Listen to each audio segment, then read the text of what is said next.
বন্ধ করো drugs paper drugs সরবরাহ বন্ধ করো ড্রাগস সেবন বন্ধ করো ড্রাগস সেবন বন্ধ করো বন্ধ করো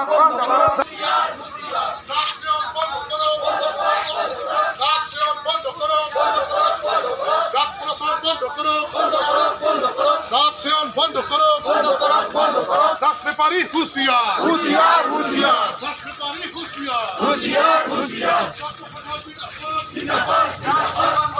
উন্নতি সভা আৰু অসম সেনাৰ আহ্বান মৰ্মে কোকৰাঝাৰত আমি কোকৰাঝাৰ জিলা ছাত্ৰ সন্থাই এক ড্ৰাগছ বিৰোধী সজাগতা সমদল আমি বাহিৰ কৰি উলিয়াইছোঁ।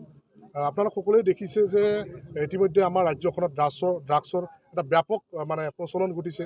ঠায়ে ঠায়ে ড্ৰাগছ মুক্তভাৱে বিক্ৰী হৈছে, ক'ৰবাত দুই এজন ড্ৰাগছ বেপাৰীক গ্ৰেপ্তাৰ কৰিছে আৰক্ষীয়ে। গতিকে আমি আহ্বান জনাব বিচাৰিছোঁ আজিৰ এই সজাগতা সমদলৰ জৰিয়তে অসমৰ সুৰক্ষিত ভৱিষ্যত প্ৰজন্ম সুৰক্ষিত ভৱিষ্যতৰ কাৰণে অসমত ড্ৰাগছ মুক্ত হ'ব লাগিব। ৰাজ্য চৰকাৰ আৰক্ষী প্ৰশাসনৰ প্ৰতি আমাৰ আহ্বান, তেখেতসকলে এটা ড্ৰাগছ ব্যৱসায়ীসকলৰ বিৰুদ্ধে কঠোৰ পদক্ষেপ গ্ৰহণ কৰক, দৃষ্টান্তমূলক শাস্তি প্ৰদান কৰক। দুই এজন ড্ৰাগছ বেপাৰীক ধৰিলেই আৰক্ষীয়ে বাহ ল'লে নহ'ব। আমি আৰক্ষী প্ৰশাসনক, ৰাজ্য চৰকাৰক এই ড্ৰাগছৰ বিৰুদ্ধে এটা পৰিকল্পিতভাৱে এটা জেহাদ ঘোষণা কৰিবৰ কাৰণে তেখেতসকলক আমি আহ্বান জনাইছোঁ। এটা পৰিকল্পিতভাৱে তেখেতসকলে অভিযান চলাওক, যাতে আমাৰ উঠি অহা প্ৰজন্মৰ ভৱিষ্যত যাতে সুৰক্ষিত হয়। আৰু আমি ছাত্ৰ সন্থাই একে সময়তে অসমৰ সমাজ জীৱনক, আমাৰ কোকৰাঝাৰ জিলাৰ বিভিন্ন দল সংগঠন অনুষ্ঠান প্ৰতিষ্ঠানক আমি আহ্বান জনাইছোঁ, সকলোৱে ওলাই আহক, সকলোৱে সজাগ হওক, সচেতন হওক। ড্ৰাগছৰ ভয়াৱহতাৰ কথা আপোনালোকে নিজৰ নিজৰ অঞ্চলত সমাজক বিয়পাই দিয়ক। ড্ৰাগছৰ এবাৰ লোৱাৰ পিছত কি হ'ব পাৰে, জীৱন নিশেষ হয়, পৰিয়ালত যি এটা আলহী আহুকালৰ সৃষ্টি হয়, পৰিয়ালত অশান্তি বিয়পিৰ সৃষ্টি হয়। ড্ৰাগছ লোৱাৰ পিছত কি হৈছে আমি সকলোৱে দেখিছোঁ।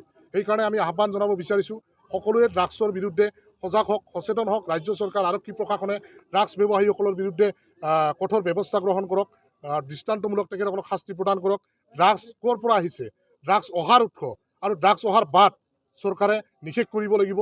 আৰু ড্ৰাগছক অসমৰ গাঁৱে ভূঞে নগৰে চহৰে আজি ক'তবা আন্ধাৰ গলিত ড্ৰাগছৰ ব্যৱসায় চলিছে, তাত ড্ৰাগছ লৈছে, এইবিলাক গলি তেখেতসকলে চিনাক্ত কৰি পেলাই ড্ৰাগছক অসমৰ সমাজ জীৱনৰ পৰা পুলিয়ে পোখালে উৎখাত কৰিবৰ কাৰণে আমি ছাত্ৰ সন্থাই আজি এই সজাগতা সমাদলৰ জৰিয়তে আমি আহ্বান জনাইছোঁ।